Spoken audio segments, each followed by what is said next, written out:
A very good morning, class. Today we are going to continue with our topic infinitives, gerund and participles. So in our last video we have learned about infinitives. Two infinitives we have learned, and today we are going to start with bare infinitives. तो जो मैंने आपको last video भेजा था, hope कि आप लोगों ने वो वीडियो देखा हो और आपको समझ में भी आया हो कॉन्सेप्ट टू इन्फिनेटिव्स का। तो आज बेयर इन्फिनेटिव से स्टार्ट करने जा रहे हैं, तो चलिए स्टार्ट करते हैं। The infinitives without the to marker is called bare infinitive. जो बेयर इन्फिनेटिव होता है उसमें हम टू मार्कर नहीं लगाते हैं। क्लियर हो रहा है? जो टू इन्फिनेटिव हमने पीछे पढ़ा था उसमें तो हमने क्या मार्कर लगाया हुआ था? टू लगाया हुआ था। वर्ब से पहले टू लगा दिया तो वो टू इन्फिनेटिव बन गया। अब टू मार्कर का हम यहाँ पर यूज़ नहीं कर रहे हैं तो वो हमारा क्या हो जाएगा? बेयर इन्फिनेटिव हो जाएगा। It is used after the modal auxiliaries and some other places. ये हमारे मॉडल एक्सिलरीज के बाद भी यूज़ होता है और कुछ और प्लेसेस पर भी यूज़ होता है। एग्जाम्पल मैं शो कर रही हूँ और आपको पहले दिखा देती हूँ कि मॉडल एक्सिलरीज होती क्या हैं। जो हमारी मॉडल एक्सिलरीज होती हैं वो होती हैं can, could, may, might, shall, should, will, would, must, ought to, need to. ठीक है, ये सारी हमारी जो है वो मॉडल एक्सिलरीज हैं और इनके बाद ही हमारा जो है इन्फिनेटिव वो लगता है, जिसको हम बेयर इन्फिनेटिव बोलते हैं। तो एग्जाम्पल देखते हैं। We shall call them. तो शैल जो है हमारा मॉडल आ गया, उसके बाद जो हमने ये लगाया कॉल, यानी जो हमारा वर्ब ये थी, ये हमारा इन्फिनेटिव हो गया, यानी ये हमारा बेयर इन्फिनेटिव हो गया। क्लियर है? तो किसके बाद लगा हुआ है? मॉडल के बाद लगा हुआ है। एक और देख लेते हैं। She must resign the job. Must जो है हमारा मॉडल है, उसके बाद हमने क्या यूज़ किया है? रिज़ाइन, जो कि हमारा इन्फिनेटिव है, उसको हमने यूज़ किया है। तो सीधे हम अब यूजेस ऑफ बेयर इन्फिनेटिव देख लेते हैं। बेयर इन्फिनेटिव के यूज़ कहाँ है, कैसे हैं? We use verb, first form of verb in bare infinitives. Bare infinitives में हम वर्ब की फर्स्ट फॉर्म का ही यूज़ करते हैं। Bare infinitive is always use after the modal. हमेशा ये याद रखना कि जो बेयर इन्फिनेटिव्स होते हैं वो वर्ब की फर्स्ट फॉर्म होती है और वो हमेशा मॉडल के बाद लगती है। क्लियर है? This infinitive is always use after some principal verbs. ये इन्फिनेटिव जो है कुछ प्रिंसिपल वर्ब्स जो होती है ना हमारी, उनके बाद भी यूज होता है। जैसे है bid, watch, let, hear, help, make. इन सब के बाद ये यूज होता है। तो होप कि आपको बेयर इन्फिनेटिव समझ में आ गया हो। तो आगे हम बढ़ते हैं जीरंड के साथ। जीरंड क्या होती है? Gerund is a verb which works as a noun. Gerund जो होती है वो एक वर्ब होती है, क्रिया होती है जो एक नाउन की तरह काम करती है। क्लियर हुआ? और we can say that gerund is a verbal noun, कि जीरंड को हम एक वर्बल नाउन भी बोल सकते हैं। They are verbs in form but nouns in function, कि वो फॉर्म में तो वर्ब की तरह होती है, लिखने में तो वर्ब की तरह ही आती है, लेकिन काम किसकी तरह करती है? एक नाउन की तरह काम करती है। ये वर्ब की तरह काम नहीं करती है।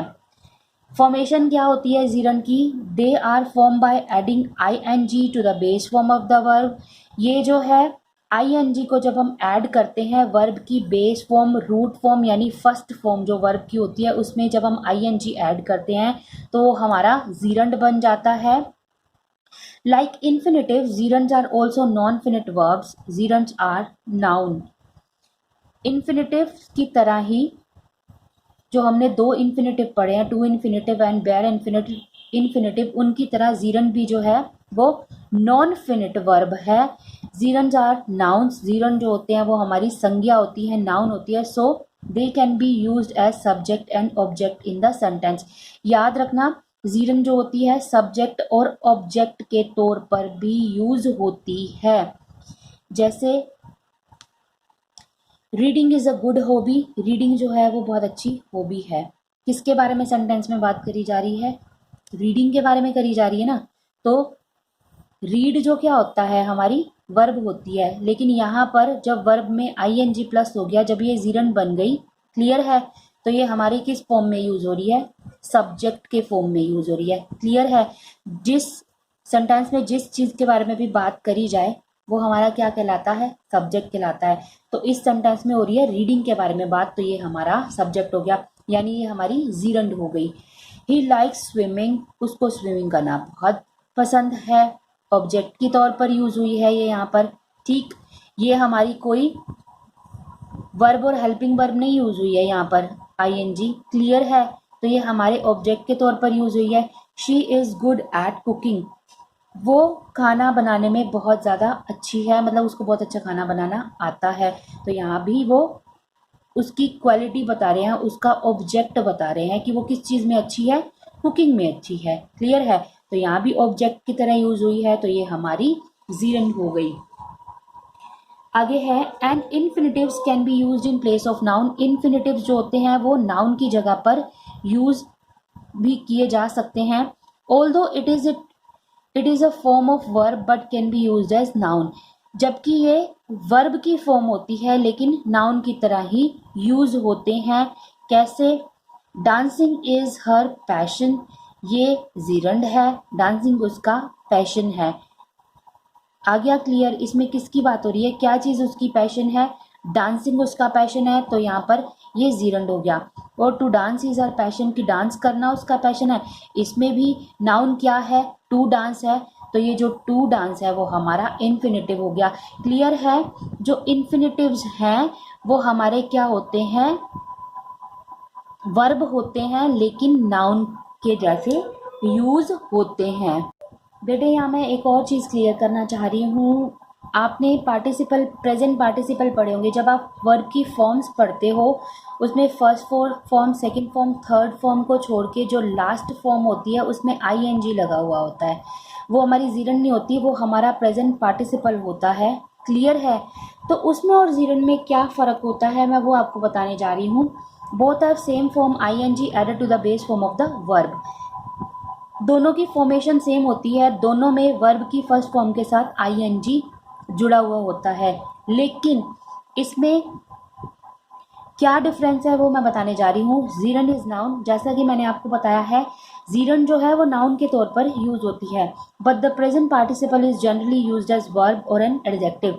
लेकिन जो हमारा प्रेजेंट पार्टिसिपल होता है ना वो जनरली वर्ब या एडजेक्टिव के तौर पर ही यूज होता है। वर्ब यानी क्रिया और एडजेक्टिव यानी विशेषण के तौर पर यूज होता है। मैं एग्जाम्पल के थ्रू भी आपको समझा देती हूँ। Running is a good exercise, running जो है वो एक बहुत अच्छी एक्सरसाइज है। पूरे सेंटेंस में किसके बारे में बात हो रही है? रनिंग के बारे में बात हो रही है, और ये हमारी क्या हो गई? रनिंग, फिर नाउन। तो जो आईएनजी वाली फॉर्म जब नाउन के तौर पर यूज हो तो वो उसको हम क्या बोलते हैं? जीरंड बोलते हैं। शी इज रनिंग, वो दौड़ रही है। अब दौड़ना हमारा क्या हो गया? वर्ब हो गई वो हमारी। क्लियर है? दौड़ना जो है वो वर्ब है और उसमें हमने आईएनजी प्लस किया तो वो हमारा क्या बन गया? Present participle.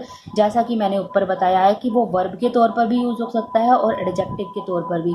तो जब इस तरीके को कोई आए, running, eating, she is going, she is, ये, तो वो हमारी क्या हो गई? प्रेजेंट पार्टिसिपल हो गया। तो बेटे आपका जो टॉपिक है वो यहीं पे ख़त्म हो गया है। होप कि आपको टॉपिक अच्छे से समझ में आए। आप अच्छे से वीडियो देखना ध्यान से। फर्स्ट पार्ट जब इसका आप देखेंगे तभी आपको ये वाला पार्ट बहुत अच्छे से समझ में आएगा। तो वीडियो देखते रहिए, एंजॉय करते रहिए। Thank you.